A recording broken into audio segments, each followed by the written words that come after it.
Assalamu alaikum wa rahmatullahi wa barakatuh. Respected brothers and sisters in Islam, alhamdulillah, I'm really excited to start a brand new series in regards to dua. A lot of us have a lot of questions in regards to what dua is and what exactly is the nature of dua.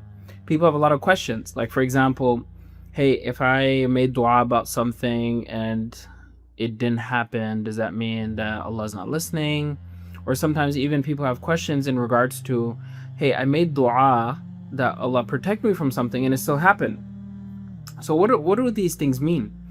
And a lot of people have a lot of questions, so we wanted to start a series where we can start addressing a lot of the topics that come up in dua.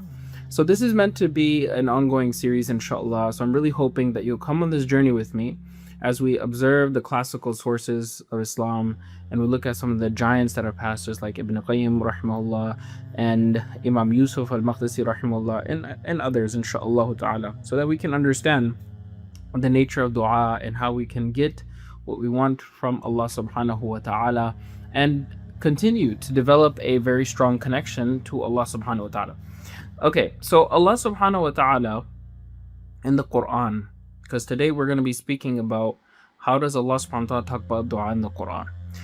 There's a very beautiful verse where Allah subhanahu wa ta'ala says, وَقَالَ رَبُّكُمُ دُعُونِي أَسْتَجِبْ لَكُمْ, where Allah subhanahu wa ta'ala tells us, call upon me.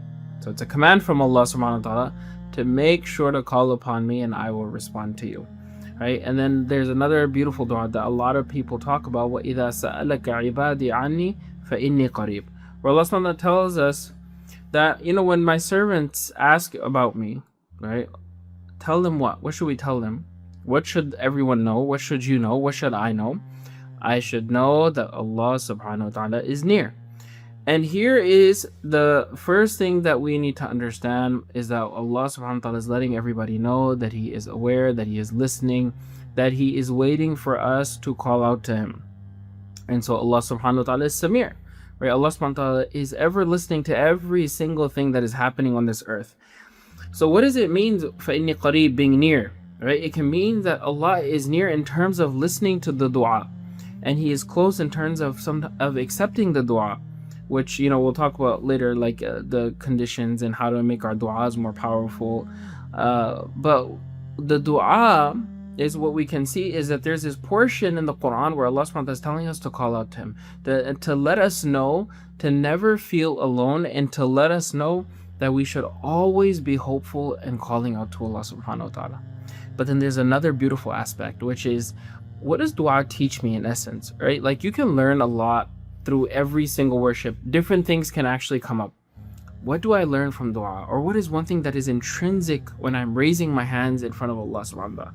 This is the framework of someone that is in need of something. This is the framework, this is the posture of someone that needs something. So it is us admitting and showing that we are not able to accomplish anything except with the help of Allah subhanahu wa ta'ala.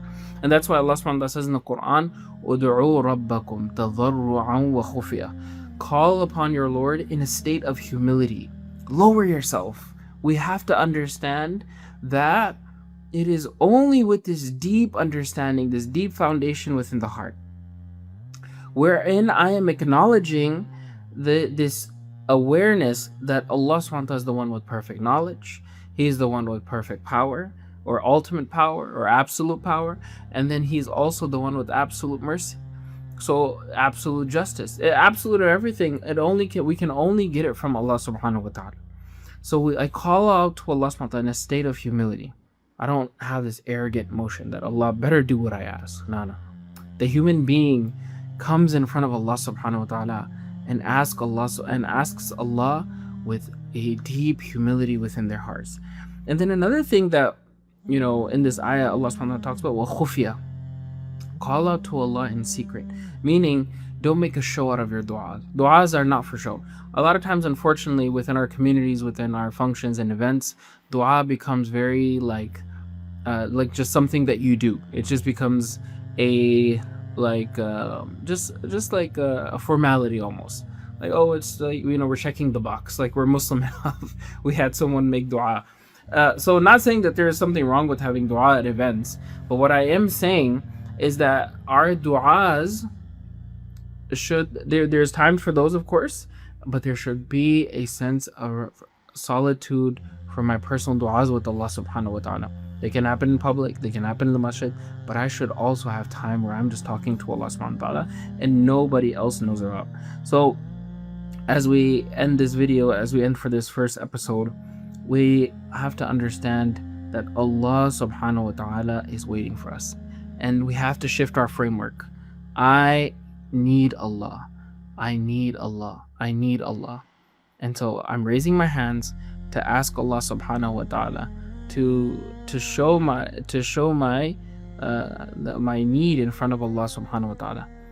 And the believer has a belief that Allah subhanahu wa ta'ala is always there for him. Assalamu alaikum wa rahmatullah.